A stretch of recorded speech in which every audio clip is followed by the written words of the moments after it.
bench is the most wasted movement awesome, in workout history, right? So I just never do it. Mm-hmm. He's like, yeah, I That's what every bad bencher says. He said, no, listen. So he says, yeah, I hit 285. He's like, I'm trying to do the 1,000-pound club. I said, 1,000-pound club, you can't do that right now with a 285 bench. He said, no, my legs are just so weak in squat. I said, I said, let's go find a bench place right now. I guarantee you I'll hit 290 in bench, and I haven't benched in 2 years since my surgery. And he's like, you probably can. I was just giving him a hard time. I just hate bench. I just hate it. But you did. So did he call your bluff? Did you guys go do this? Did this go No, down? but I guarantee you I would. You could hit 295? 100% could hit 290 at least. Hey, For one, I'll make it happen. Hey, well, real quick, this is a perfect time. Welcome back to the TMRW Podcast. Let's keep this going. I want to keep talking about this. We'll get into the real stuff in a bit. But Donnie hitting 295. By the way, I'm Kevin Robinson, Donnie McGinnis. Want to welcome Dave Anderson, our special guest. Thank you. We'll get into who Dave is, but we got to talk about this a little bit. So Donnie, back on 295. You think you get in there and hit 295 right now, just cold? Not cold.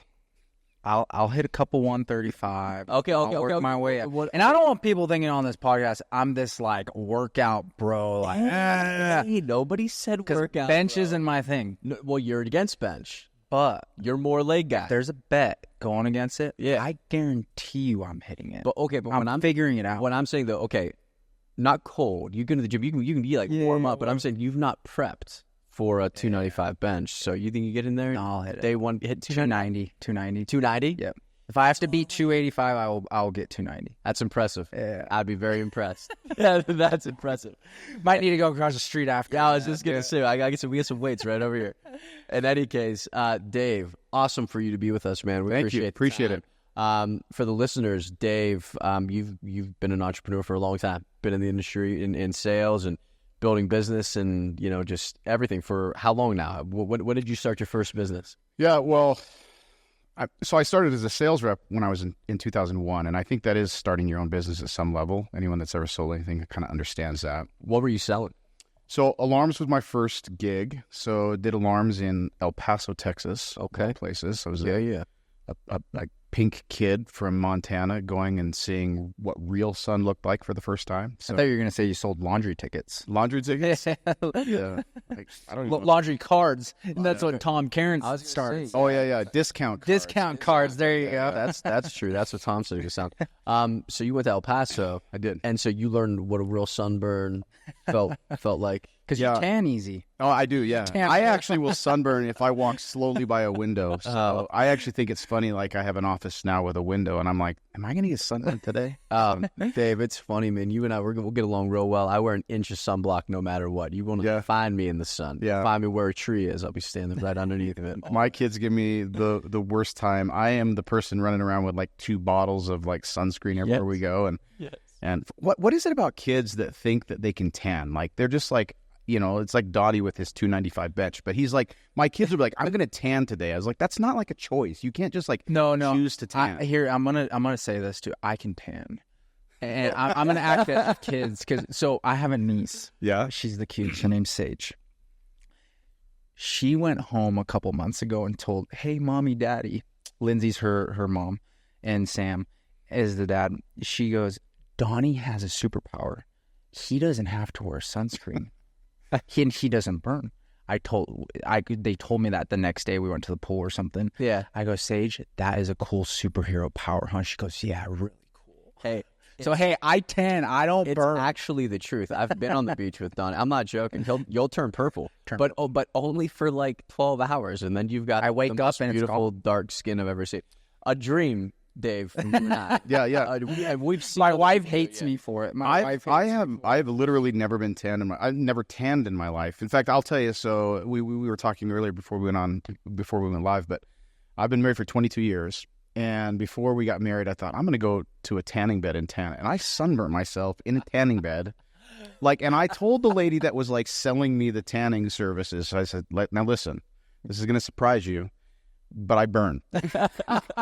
And she's like, no, he's like, use this cream, be in there for this time. Yeah. Like I went in there and like I came out of there. I was like, man, my skin feels a little little tingly. Yeah. And then I look and I'm like, sunburn. I really feel like I shouldn't have had to pay for this. And she's like, no, it'll turn to a tan. It did not turn. No, to a tan. no, You never were turns a to a lobster for a week. They never understand. They never understand. Like, look, no, it's sensitive skin. They never understand how sensitive. Like the fact that, but it is funny because I've been a tanning bed back when I was a kid. But that's the thing, though. You want to see something funny is you watch a redhead get up on a beach who's got a full-on spray tan. Look, man, I've had spray tans before, and you can tell right away. Like redheads, look, you're not supposed to be dark. Like me, I'm not supposed to be dark. But I'll walk up on a beach with like a dark tan. I'll go into those girls and I'll say, hey, give me the darkest you have and then double it up, right? I want to look stupid. When I go on the beach, I want people to look at me and say, hey, man, that fool should not be that dark because that shouldn't be. I've got a picture standing next to Donnie one time. I think I'm darker than you. And that ain't right. That ain't that. Hey, last thing on this tan thing. That is not natural. That ain't that. That cream that they give you or sell you, that only enhances the burn. Yeah, That's just making you more red or, more tan if you tan. right. So it's funny that they sold Well, you on that. They sold a salesman. All this kidding aside, one of the things I've known Donnie now for not a really long time, but for the period of time I've known him, he'll say things that some people might claim are like large or tall tales, but I think he's actually spoken a lot of really amazing things into existence as well. So I think there's something about this idea of positive self-talk. I don't think that I'm going to ever like talk myself into a tan. Okay. But I do think that there is something about this positive self-talk and being able to sort of like speak things into existence. I've seen that actually as a real principle in life. I just don't think that I'm ever going to like just convince my skin that I should be darker than I am. I was gonna say I thought you were going there. Nope. And I was gonna say if so, Dave. We're just starting to learn. We're getting to know each other here, and I was gonna say, I'm forming opinions here. I love the idea of being tan, though. It'll never happen. We'll live vicariously. Yeah. In any case, so you jumped out to El Paso. I did. Selling, and remind me again. You that was your very first summer. What were you selling? Alarms, yeah, and this was fairly early days, really, for this whole door-to-door industry, frankly. And there was kind of one big-ish company, Eclipse. In fact, Tom spent some time there. And Eclipse had made this little, I'll call it a pseudo-attempt into selling alarms. They actually created this ADT dealership, sold like 3,000 accounts. And a lot of some of the industry greats that still exist, some of the people that would be, or at least one of the people that would probably be on that Mount Rushmore, if there were one, was one of the people in the office where I was working. And, so I think it was an interesting time where people were really trying to figure out summer sales generally. I don't think that people really thought of it as a career, certainly at the time. It was really kind of a way to make some money. In fact, when I was recruited, I'll never forget, they said, hey, you can make $17,000. And I thought, man, that's more money than my dad makes. Yeah. So I grew up in fairly humble circumstances in Montana. And I also remember this phrase, I'll never forget it. I was like, that'd be life-changing money for me. I mean, because I just had never touched money like that in my life. Not that $17,000 is a lot. Especially in that short of a period of time. Yeah, and I went down, and I ended up having a fairly good summer in spite of the fact that my manager had sold some lawn care services the year before. No one in the office had ever sold alarms before. Within the first 2 weeks, I'd actually had sold more than the entire office. Most of the team had quit. And I was down in El Paso, Texas, and I'll tell you the one thing that actually worked to my benefit was I didn't have a plan B, or, it was like I had accidentally, the famous story of Cortez burning his ships at the bay, saying, hey, we're going to make this work here, or we're going to, die trying, essentially, which proved to be the case. He died trying. But, this idea of like burning your ships and being all in on something, I didn't have a plan B, and I think that actually worked to my benefit. One of the guys I remember, I can't even remember his name. It's that long ago, but, he and I had became, reasonably good friends. I say that not knowing his name, but we were fairly good friends in the office that year. But his dad was a fairly successful, his dad was a quite successful doctor up in Logan. And I remember probably 2 weeks in, this was like early days of video games too. He bought an Xbox, right? And he just decided he was just going to play Xbox in El Paso. So he stayed home and played Xbox. Meanwhile, I had this kind of 4 or 5 page training manual that I got up and I read every single morning. And we had a correlation for the first little bit of the summer, and then that died. And so I just did my own like personal like correlation training, rah, pump you up meeting. And then I would go out and knock doors, and I started early and I ended late. And I don't think I was particularly great at it, but I was absolutely determined. And, I had reset my expectations probably a month in. I was like, I'm never going to make that $17,000, but I'm still going to probably do better than trying to figure out how to get a bus ticket back home to Montana and be a roofer for the summer. Yep. And so I just kind of grinded it out. And, by the end of the summer, I ended up surpassing that $17,000 goal. And I remember leaving El Paso thinking, I was like, I'm never doing this again. It was like, and one of the reasons I didn't want to do it again is because I was recruited under like what I thought were false pretenses. It was this idea that you were going to go out and make easy money, right? And I think that was a really important lesson for me to learn as well, this idea that there wasn't, things don't really come for free, right? Yeah. And so I left El Paso thinking... Which is a very good point that you bring up there, Dave, especially with today's day and age. I meet with so many different people, younger, even older, but like a lot of this generation, like even my generation, they just want everything just given to them. Yeah. It's like no one has not no one. There's a lot of people that just don't have that mentality to go out, put in their time to be able to become successful or put themselves in a position to set them up, right? Like everyone wants that big paycheck now. Everyone wants that big win now. They don't want to go through the hard times that no one else sees to be able to get to where you are in a comfortable spot. So it's cool that you bring that up in that experience that you had back in 2001, and here we are in 2024, and it's still like that, but a lot of people just want it handed to them. For sure. So, for sure. Yeah, and I wanted it handed to me too, for sure. Yeah. And it's not that, it's not that I don't enjoy working for things, but, eat when served, right? If someone offers you something, you can certainly accept it or take it. But that was the fact that one, I didn't have a plan B and no way to sort of like fall back on like a cushy circumstance back home. And two, that I just had made the decision to sort of grind it out and figure it out. I think that was a really transformative experience for me. So while I left it thinking I'll never do this again, I was really actually not bitter about the experience. No, you had to felt at least fulfilled to some extent. I mean, because again, that is a very, very hard thing. I think it's one of the things that's changed at least a little bit in the industry. I remember when I was recruited as well, somebody sat there and was like, no, man, because I started with alarms as well. They're like, yeah, man, you just put a sign in the yard and they get the alarm for free. And it says they just pick up the monitoring. It's like the simplest thing in the world. And I'm thinking like, yeah, I'll drive from Ohio to Denver. I'll drive from Ohio to Denver, Colorado, and try to go put some signs in some yards. Yeah, I'm all in, man. And I remember the first day too, I got slapped in the face and thought, yo, I'm driving back to Ohio. This is lunacy. Yeah. It wasn't easy. I think guys have kind of reeled that in a little bit, but yeah, definitely probably recruited under the same kind of expectations as I was. Like, nah, man, this is a cakewalk. 17 grand, consider it done. You'll be good. So what happened? You're driving home. You're thinking, I'm never going to do this again. When did that change? Yeah. What went down? Well, it turns out the money that I'd made that summer wasn't as life-changing as I'd hoped it would have been, right? And you come back. You thought you were going to retire off 17. Well, yeah, I thought for sure. I was like, I'm set. No, it goes quick. Quick.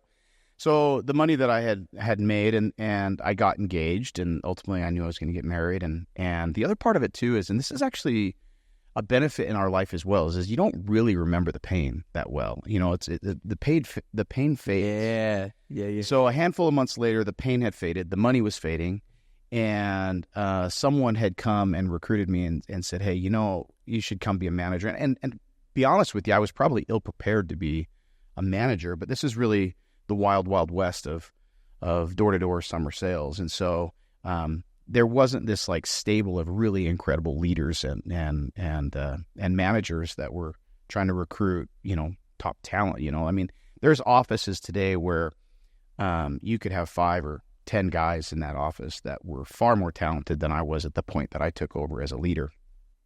But I do remember when this guy had come and recruited me and said, hey, come and be a manager for us and recruit. I thought, if I were to manage and I were to recruit, I would do it differently. I would make sure that expectations would be a big deal.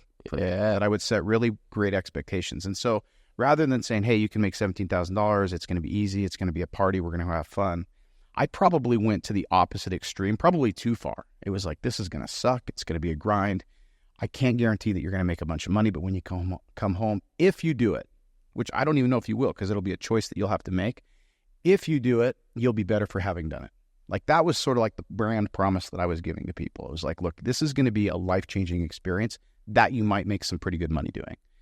And for some reason, I was able to recruit quite a few people on that promise. Well, that's so cool because, I mean, you're being open, truthful, transparent, the whole 9 yards with that, which I think people can read, right, and see that. And I think that gives them a glimpse of like, I want to dabble in that and see how hard it is. Well, let's say, Joel, nobody wants to be sold. People want to make decisions. Nobody wants to be sold. People want to buy things, but people don't want to be sold things. You know what I mean? It's I think that makes sense. So what happened? You go out, you crush that next year. Yeah, so I ended up recruiting not just one office, but these were, like I love the idea of like doing a super office where you get 20, 30, 40 guys going to a single office and everyone has like the single focus of going out and just crushing and the camaraderie and the motivation that comes with that. But at the time, we believed in more of like a breadth versus depth approach, getting a really strong stable of people all in one office. So I ended up recruiting enough people that I sent. I found a manager and recruited for an office in Colorado, an office in Idaho of all places. And my wife was from Utah. My brand new wife was from Utah. And so we decided we would stay in Utah. And I also helped recruit for another couple of offices, Arizona and a few others. Okay. And so I had guys kind of scattered all over the place, and I managed the one office. And I would say that on the whole, the thing that I was the most proud of, which is maybe not the thing that you should be the most proud of in business, because in business you have to try to like make money and turn profits. But the thing I was most proud of is that my guys stuck around. In all of those offices, my guys stuck around. Your turnover. Yeah, and I just thought, if all of my guys after 2 weeks leave, I feel like I was not the recruiter that I wanted to be because I didn't set the right expectations.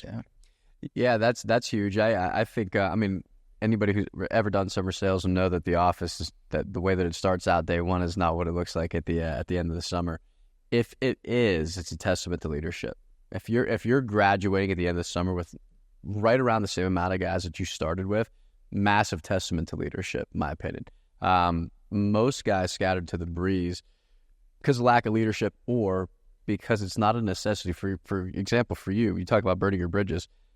You had no other options. You got to take a bus ride home and go work minimum wage somewhere for the rest of the summer or go out there and grind and make it work. I think for me personally, those are the guys that I've seen have most success. When you have a guy that can buy an Xbox 2 weeks into selling alarms and he hasn't sold any deals yet, that to me doesn't compute. To my first 2 weeks of those summers, my first 2 weeks, I'm like wondering how I'm going to eat food, right? Yeah. I'm trying to learn this pitch, trying to get these deals in, trying to figure out when my first checks come. I'm not buying an Xbox. I didn't have any options either. So that resonates. I totally get that. And it makes sense on why, it's not about willpower at that point, just about willpower at that point. It's about the necessity to survive. Sure. And that was your lifeline there. So fast forward, you found your niche in recruiting from what I'm saying, from what it sounds a little like. bit. It sounds like you found the ability to recruit pretty easy. So talk to us about what happened. You sent guys out for that next year. What I really want to do, Dave, is accelerate to where Alliance comes into play. So I guess I want to understand when you saw the vision for Alliance and when that happened. Yeah. So, my story in summer sales is not too dissimilar from a lot of other people's stories in summer sales, but I think where I sort of like deviate from the standard summer sales path of, okay, I'm going to go out and be a sales rep and then a manager and then maybe a regional manager and then who knows after that. I've always looked at things and thought, man, there's got to be another way to do this, right? So like we were out knocking doors and I started thinking there's got to be another way to sell alarm systems, right? Like why is it that the only way that people buy alarm systems is if I knock on their door and tell them that they're not safe in their own house, right?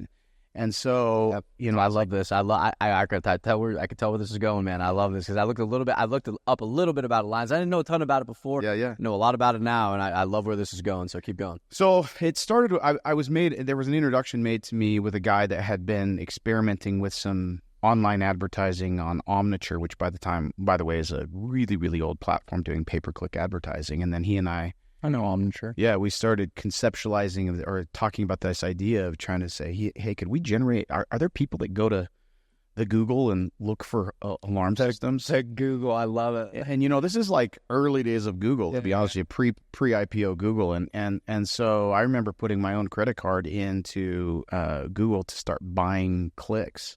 And at the time, I was the only home security company in the country that was doing this. And I'm still young. It's not like I have a bunch of money and a wife who's supportive but risk averse. And I'm like, hey, I've got this idea of putting a credit card into the internet machine, and then seeing if I can generate home security customers. And it was with some nervousness that we did that. But then we started generating these clicks. And it's funny because at the time it was the total wild, wild west, right? So like eBay had done some sort of a deal with Google where every single search that you did, they had a paid inclusion. Like they would show up in the paid sponsorship spot As a banner. It was at the time in Google, it was you'd have the organic search was just the search that people were used to, and then off to the right you'd have these links, and off to the right, those links were the paid inclusion. People didn't know that at the time, and so eBay, it didn't matter what you put in. Pamela Anderson, which was one of the most searched topics in that year. Yeah. If you put Pamela Anderson in, eBay would show up, as a click. And so interesting. So I started buying first. It was just a handful of keyword terms, ADT, home security, these sorts of things. And then over time, I started really developing like a rich keyword scheme to be able to generate clicks and leads online. And really early on, we found some success generating leads. We were generating leads for less than $1 a lead. Wow. And we were converting those leads. And this is going to sound insane, but like 33% of the leads would convert to a customer. So my customer acquisition cost was like $3 or $4. And then we found these guys that like, hey, did you enjoy, you were good at selling alarms, but maybe rather than knocking doors, you can come and sit in this air-conditioned office and sell home security systems. And I would pay them $100 to sell a deal off of commission. And then I ended up, because I didn't have a way of fulfilling, I set up a network and infrastructure of ADT alarm dealers, some of the ADT top ADT dealers in the country, that would buy my deals. And I remember when I started like cold calling them saying, hey, I'll give you a customer that's 100% ready to install. You got to do is go out, because this is before e-sign and DocuSign was even legal. Not only didn't exist, but it wasn't even legal to e-sign something. Is like, you just have to go, send your tech out there, have them sign the contract and install the system. And it was so hard to get like these ADT dealers to buy into that. And I was just like, look, all I want is $300. You give me $300 a customer, and I'll give you, 20, 30, 40, 50, 100 customers in certain markets per month. And they just could not get their brains around it. And eventually, crazy, I got a few of those customers that started buying them from me. And within about a year, every single company in the top 10, every ADT dealer in the top 10 was buying my leads. One of those was a company called 21st Century Alarm Tech. And they were the number 7 dealer. Icon was a break off of that. Anyway, so they were the number 7 dealer, and they were in like 8 different states. And so that person was like, hey, I'd love to, why don't you absorb into my company, and then we'll do fulfillment in the states where we can install, and you continue to do the lead generation, and we can sell them off in the other areas. And so, I mean, I could talk, this story's probably getting long. The point I'm trying to make here is, what I did is I figured out, like, man, there's got to be another way. There's got to be another marketing channel to be able to sell home security systems outside of just the traditional knocking on doors. Which is awesome, because and you were able to sell that company, right? Yep. So you how long did you grow that company? And you co-founded that with your brother? Is that no? That one. So my brother comes in a little bit later. Okay. Yeah, so that company, and to be honest with you, I haven't told a lot of people this, but I probably wouldn't have sold the company. It was a little cash cow. But the partner that I had at the time was in a situation where because he had a door-to-door side of the business, and then he had my side of the business, and his door-to-door side of the business was really struggling. And then he got into a situation where he owed a gigantic payroll tax and got a big tax lien put on him. That lien sort of like penetrated over into the big cash amount of the money that I was supposed to be making on the alarm side as well. And so we kind of sold a little bit out of necessity, because it's like, man, we've got this gigantic tax bill. So It was a non-traditional. I mean, I've done everything in financing. I've done everything in terms of customer, in terms of selling companies. Now it's a world that I've understood really well living in Silicon Valley for the last many years. But we did what would be called like an acqui-hire, essentially. So I took my entire team, I took all our concepts and a lot of the IP, and sold that to then the number two ADT dealer in the country, which was Pinnacle. And so they knew how to operate kind of what you were doing. Yeah, it made sense for them to go ahead and do that. And I'll tell you, one of the things I love about Utah County and this valley that we live in is the ingenuity, the entrepreneurial spirit that exists here. Yeah. But there's a certain way of doing things, and I was doing things different, right? I was what I feel like a disruptive business. And so it wasn't all sunshine and daisies, like trying to bring what I would say today, a traditional company at the time was innovative, into a door-to-door company, right? I mean, they had a method and, they were in 38 markets, not 38 states, 38 markets at the time. And the concept was really simple. It was like, hey, I'll bring the lead generation, I'll bring the sales, you have the infrastructure, you have the licensing, you go install all my stuff. Fulfill it. Yep. Yeah, but I ended up having to sort of like build my own installation infrastructure, because the installation infrastructure for a door-to-door program is dramatically different than the infrastructure. And so I learned a hard lesson there too, that marrying companies and cultures is not an easy thing to do either. So sales, account and acquisition, that's super tough. Fulfilling on that work, it's the operations process of it. It's a totally different business. Hey, too bad the Google is still not like that. The Google, I was gonna say, well, the Google's come a long way. Helps. Definitely helps clean up both sides of the. Well, it should be mentioned too. I think there's a first mover's advantage in business, right? So today, if you went online and tried to buy the click ADT, first of all, you can't do it because you have to have a deal with ADT, and there's copyright rules and laws now, and the rules for buying branded keywords is totally different. But if you were to do it and you had an ADT dealership, that click would cost you probably about $20 today. I was generating customers for $3. So, I was gonna say, I almost said it before. You definitely were on the forefront of some of that stuff, which is awesome. It speaks to your innovation as well. I think it's a very cool story. How long ago was it that you sold that, Dave? 2005. 2005. Yeah. And then how long between that sale until Complete Solaria came into play? Yeah, so I had an earnout. It was a 2-year earnout. I ended up staying for 18 months. And here's the irony of it all is that while I loved residential services, I loved sales, I loved marketing, I loved customer acquisition, I loved building businesses, I actually never really loved alarms at the time, particularly at the time. I think alarms has changed a lot now. The alarms game is really becoming more of a camera AI game. Tech. It definitely is. Yeah, definitely. Like, I love my alarm system. It definitely is. I mean, the ring changed the game, man. But the alarm, when the 3 stickers on your doors and a motion detector, that alarm system, I just never really loved it. And part of it was because I grew up in Montana, never take the keys out of the car. You never locked the door. Literally never locked the doors. And I mean, I was like, if someone wants our stuff in our trailer, they can just come in our trailer and have our stuff. Yeah. And by the way, we already know them, and they probably were at dinner at our house yesterday. Yeah. Just not going to happen. Yeah. Just not going to happen. So that's foreign for you. So it was like I never really loved alarms, and so my brother, who became my business partner in the solar business, he'd gone to MIT for undergrad.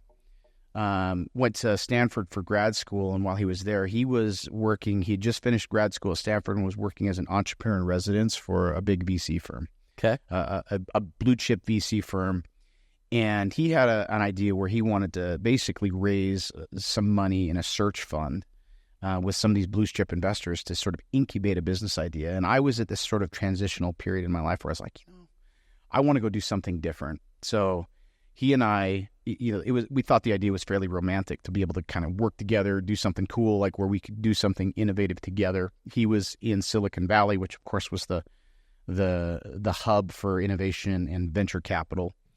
And so I sold my wife on this idea of moving out to California, something she'd never even thought of. And I said, I just kind of dropped it on her. And we moved out to California. We raised money through, again, some real blue chip investors like Bob Osser, who was he was the CFO at Oracle at the time. I mean, some of these guys that were like, to me, if you're in the business world, like they were like celebrities to me. Yeah. How did you find these guys? How did you link up with these guys? Yeah, so there's a real power to the Rolodex that you get when you are in Stanford. And so some of those connections had come from my brother. I was just a whatever dude that had a little bit of money that I actually put into the fund as well from having sold my business. And so 2 trailer park kids from Montana move out to Silicon Valley, and we decide we're going to start a business, I mean, what kind of arrogance and hubris does it take to think that you can just like go out into the big world and like be successful? I actually love the world that we live in for that reason, actually. It's sometimes that kind of being naive in a lot of ways is sometimes a superpower. We talked about superpowers earlier, but not understanding that you probably should fail sometimes a superpower. Not knowing what you don't know sometimes can help you. In any case, you guys go out there and your brother. So that's when your brother and yourself started the partnership. Was in solar. So it wasn't in alarms. You guys jump in the solar. Again, you didn't have this super heart attachment to alarms. It's not something that you were growing up with. No. Didn't grow up talking about that kind of stuff. So you and your brother jump into solar, and you meet up with these blue chip investors, and you guys are off to the races. So tell us what happened. Yeah, so it's funny because my brother had gone from success to success to success, and I had gone from success to success to success. Certainly with hardship along the way, but the hard, iron sharpens iron, all those like cliches. Of course.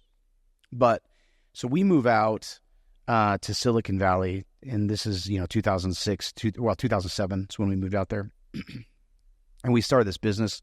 We didn't have a big war chest. We had a little bit of money that we'd put together, that we'd raised through this, that we'd put in ourselves, that we'd raised through these investors. And we decided we were going to start a financial services business where we were going to incubate, or we were going to have lending that was done in between like community banks and credit unions that had really low sophistication in terms of their lending, but essentially for all intents and purposes, free money. Like deposit accounts at the time paid zero. People deposit money with them, and then they put that money to work and make a spread on it, right? Yeah. And then the car dealerships.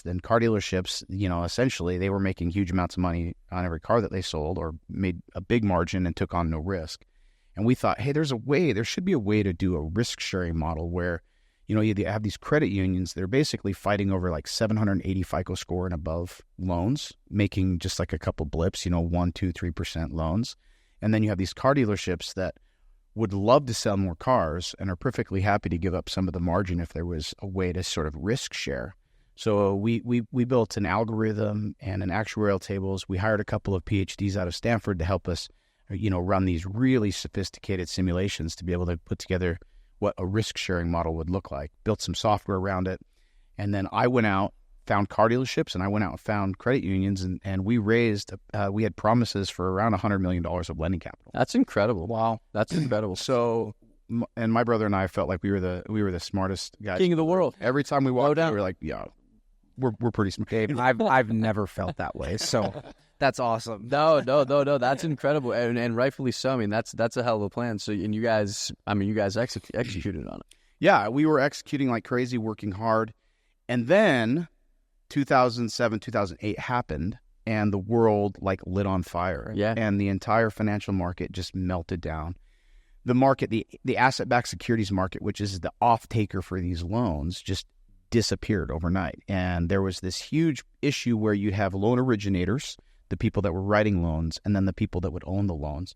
And unfortunately, that was like your grandparents' pension funds that were owning these loans. And so as a result, the stock market at the time was at 14,000.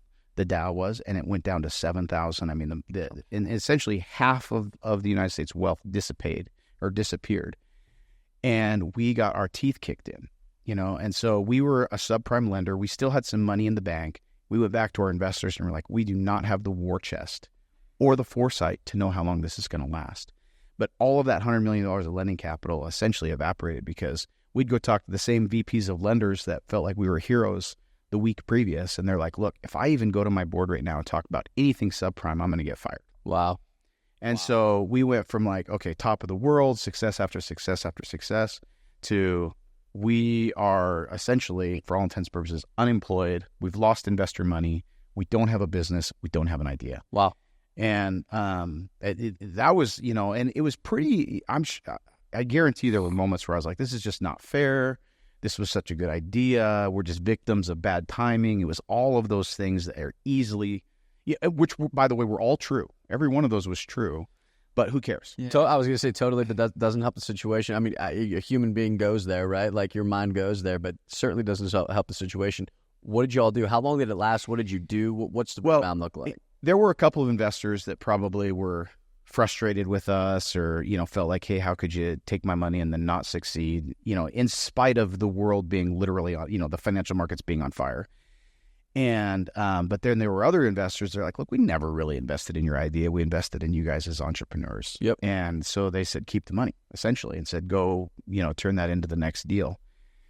Which now that's a high pressure situation. Like if you raise money because you think you have a business, and you can go sell what that business is and raise money on those pretenses, it's a much different situation than just saying, hey, just give me some money and I'll turn it into more money. Go figure it out. Yeah. So my brother at the time, he had a garage, and all good entrepreneurial stories start in a garage somewhere. But so we would work in his garage, and we talked to investors. What are some of the things investors were talking about? And there was a little bit of buzz and chatter around this idea of solar. And we thought, how can we take, instead of subprime lending and do prime side lending, find a market or a niche or an industry that still needed responsible financing, but we didn't have to figure out how to do 580 FICO score lending.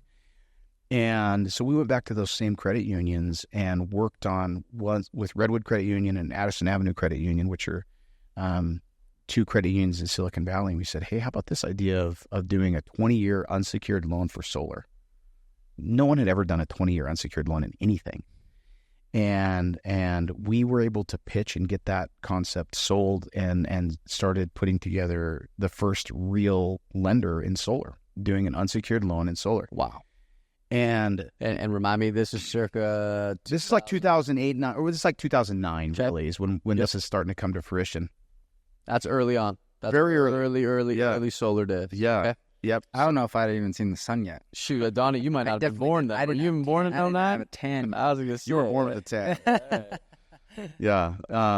So we did this, and the issue was, unlike in the auto industry, which is very well established, there's a car dealership or a pot lot on every corner.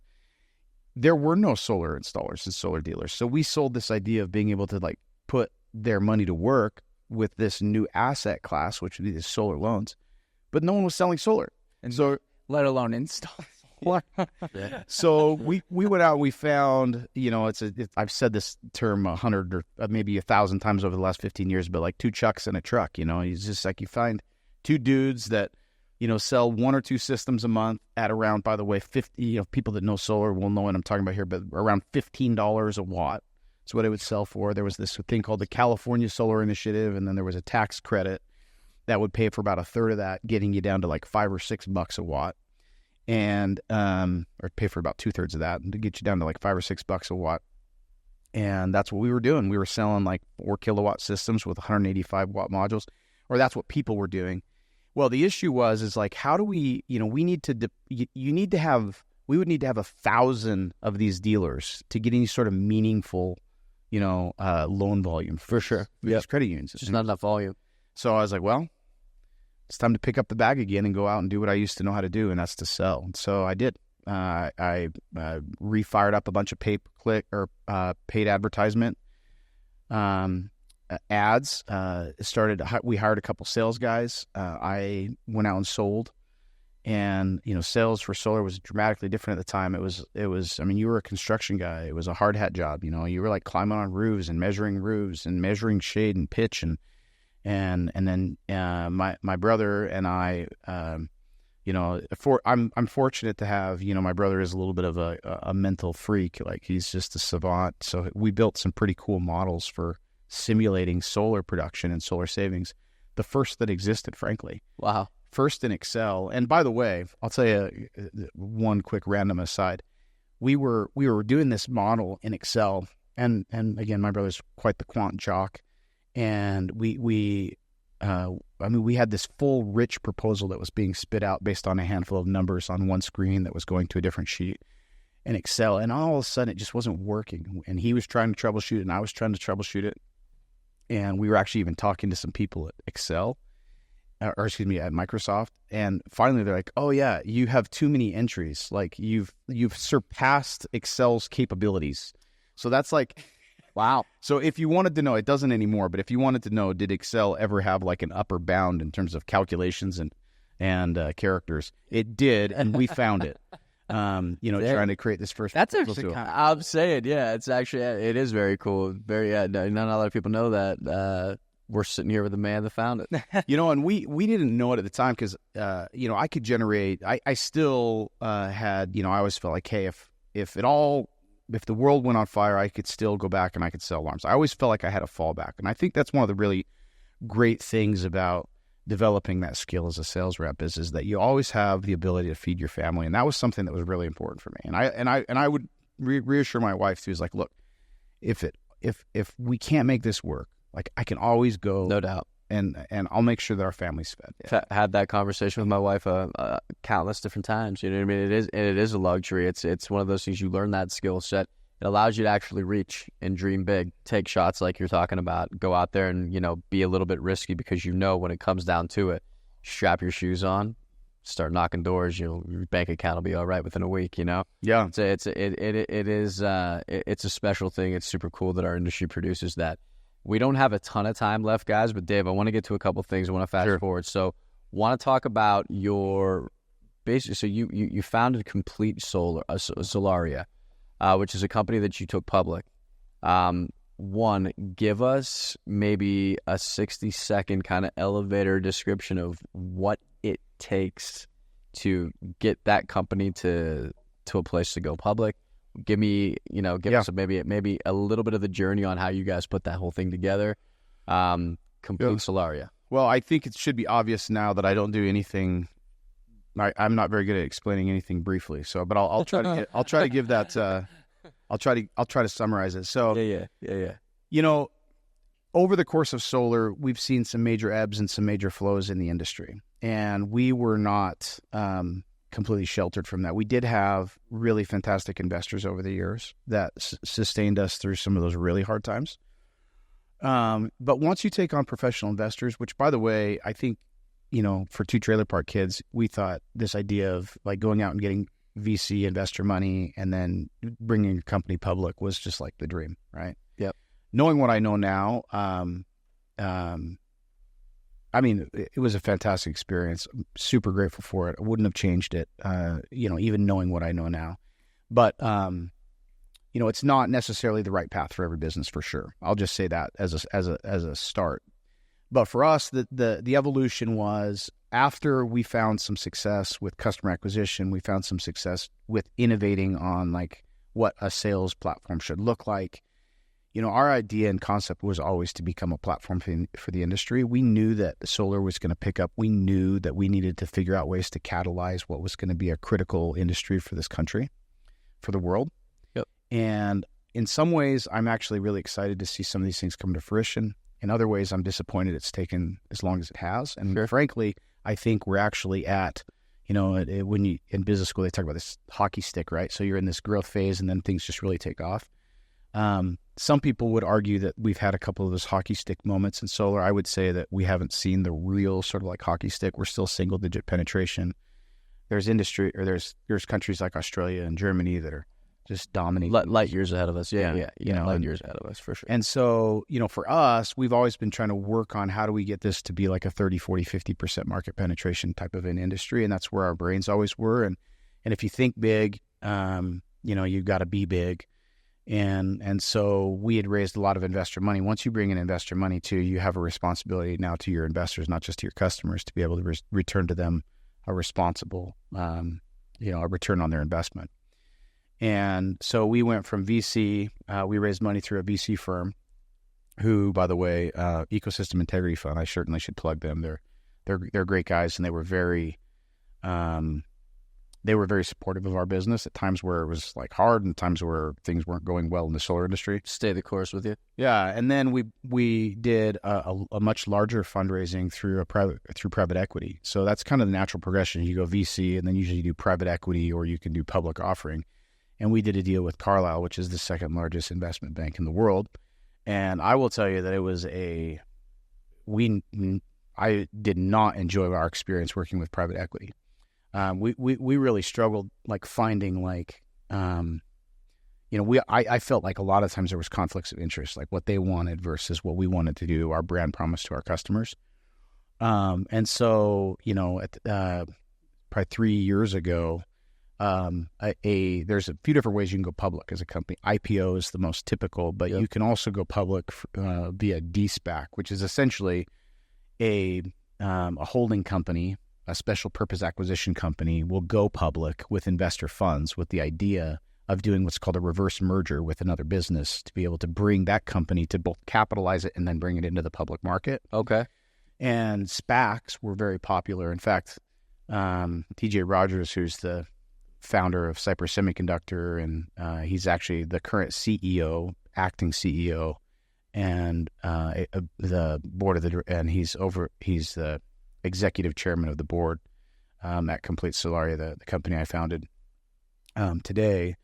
He used to joke around because he's done a few different SPAC. He said everyone in the Hamptons has a golden doodle and a SPAC, right? And he used to talk about like it was a really vogue thing, an in vogue thing to do for a while. And we didn't really time it perfectly, to be honest with you. But it worked out great for me. I think it's going to work out great for our investors. But essentially, we found a really fantastic SPAC, Special Purpose Acquisition Corporation or company. Okay, so that's what you guys did, though. So you did an IPO, you went the SPAC. Yeah, we did. It's technically called still an initial public offering, but you're going public via de-SPAC. Gotcha. It's called. But gotcha. Okay. Yeah. And you said you guys did that 3 years ago? That was a year ago. That was just a year ago. Yeah, okay. yeah. Incredible. So, a little over a year ago. But incredible. Congratulations on that. So there's so much there. I wish I. Yeah, I spent too much time talking about a trailer park. No, not at all. I was gonna say there's so much there because I've got like 1,000 questions. We'll just have to talk offline. We'll have to redo this again, man, and talk about it. I want to because there's so much about taking a company public. I mean, I think all entrepreneurs at some point have been lost in that 100-yard gaze of how do I do that, and what does that actually look like, and how do you tie all those strings together, and how do you find the right people, and who's smart enough to actually navigate that, and it's impressive to say the least, Dave. Super cool. We'll have to talk more about it. Yeah, it's many episodes of a podcast to talk about all of those things. I would argue at least. So let's get here right now. You have a brand new venture. You've just recently became the chief financial officer of a company called Aveyo, which Aveyo is now, I don't want to say can't be noticed as the new kid on the block anymore. We've got a couple years under the belt. So definitely well known in the industry. Why Aveyo? What caught your attention there, and how did that happen? Yeah, and this I can actually summarize fairly succinctly because I've thought about it a lot. But so first of all, you get to a point in your life where it's who first, what second. I'm passionate about solar for sure, but I'm in the fortunate position personally that I can kind of choose what I want to do and who I want to do it with. Yep. And I think that there's a culture and there's the people who I've known over the years that were at Aveyo, and frankly, man, Jeremy Hammond, if you don't know him, he's a little bit of a charmer, right? So like over the years, I've really been enamored with the guy. But the thing that's been the most impressive to me, frankly, is not actually even the company's doing some really amazing things. To be able to grow in 15 months to be a kind of a 50 million run rate type company is incredible. Yeah, I don't care. To do that once, it takes a certain amount of luck, and it's incredible. But what you have that I think makes Aveyo pretty spectacular is you have individuals that in tangentially related but different industries been successful over and over and over and over. Yeah. And, I think the things that were really exciting for me about Aveyo are, first of all, it was the who. Secondarily, it, was the what they've accomplished. And thirdly was, they also are having they're going through a bunch of problems. They're not exempted like any other young company from stubbing their toe and making mistakes and struggling. And so there's impact to be had. And these are a lot of the toe stubs that they're going through and a lot of the growing pains that they're going through. I've already done that. Yep, for sure. So you have impact there. And I don't think I had any intentions of jumping back in with a solar company, to be honest with you. But I was doing some other stuff. Like I just bought an accounting firm, which that's been a really fun business, and a few other things like that. But when I take a look at the business, I just feel like, there are areas where I can impact the business in a quick way. Yep. And this $50 million business with a very concerted team effort, some incredible blocking and tackling, could easily become that $50 million to that $150 million company. And from $150 million to, how long is a piece of string, right? Like you can continue to grow and up and up. And I also think, and my previous company, by the way, just purchased SunPower Corporation. They're probably going to push close to $1 billion. I mean, and I'm not giving any publicly traded information away here, but they're going to push hundreds of millions of dollars of revenue in the next year, and they're doing some really amazing things. And I love that team over there, and I'm rooting and cheering them on, and I'm still a significant shareholder over there. But there's so much space in solar for all of us to sort of like lift this industry, where we can go from that 3-4 market penetration up to double digits, and then ultimately get to where Australia, Germany, these other countries are, where it's a next day install with acquisition costs of next to nothing, where the turnkey, the contract price in Australia to buy solar right now is around $1. We can't buy equipment and install it for the same price that customers are paying retail for in Australia. Crazy. And that's the world that I can envision. And Aveyo, I think, it has the building blocks of a team that can accomplish some of these things. So, Dave, one last question on my end before we roll. And again, we're going to be we're going to be a little bit long, but I don't care. I want to understand. Edit out the trailer park stuff. Yeah, no, it's all right. No, I'm saying it's all relevant. I just want to know because, again, the solar industry is ever changing. It is certainly not what it was 3 years ago, and 3 years ago it wasn't what it was 10 years before that, right? And so it's an ever changing kind of an animal. What are your intentions with your presence now at Aveyo in specific? Again, there are, I don't want to list through them all, but there are several different turbulent kind of aspects of solar right now, with banks not wanting to lend money, with pipelines taking forever, and reps waiting on getting their money, and the list goes on with some of the turbulence that exists there. What are your intentions with helping to solve some of those things quickly? I've said this for a long time. I've heard people repeat it. I actually even heard Jeremy repeat it on this podcast in a previous episode. But speed is the currency of solar. Yeah. And it's capitally intensive with fairly low margins today. And what we need to do is the margin, we don't need to continue to drive down price with just margin compression, right? I think what we need to do is drive down price with innovation and with speed.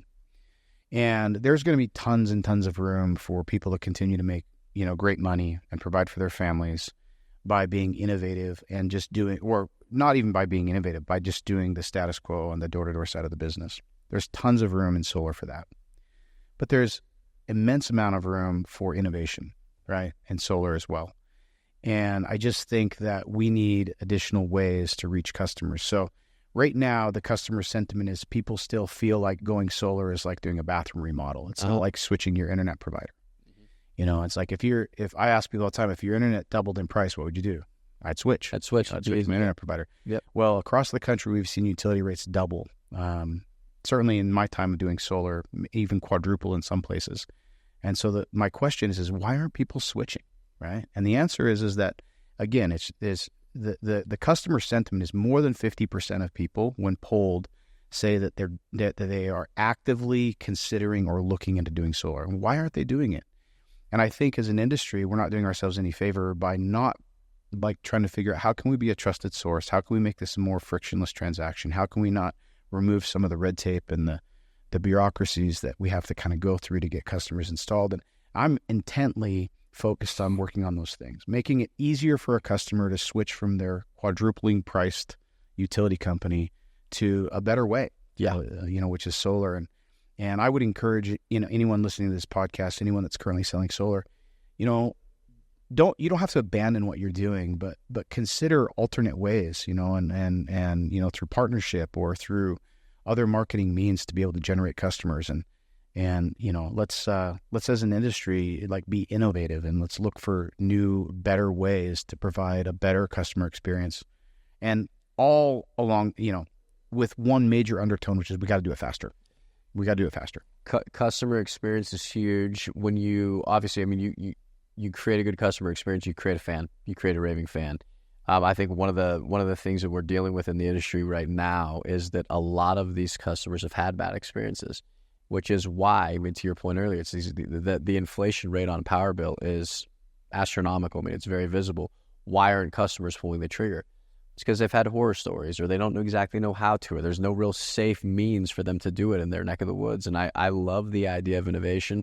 Dave, I think, right now the solar industry needs exactly that.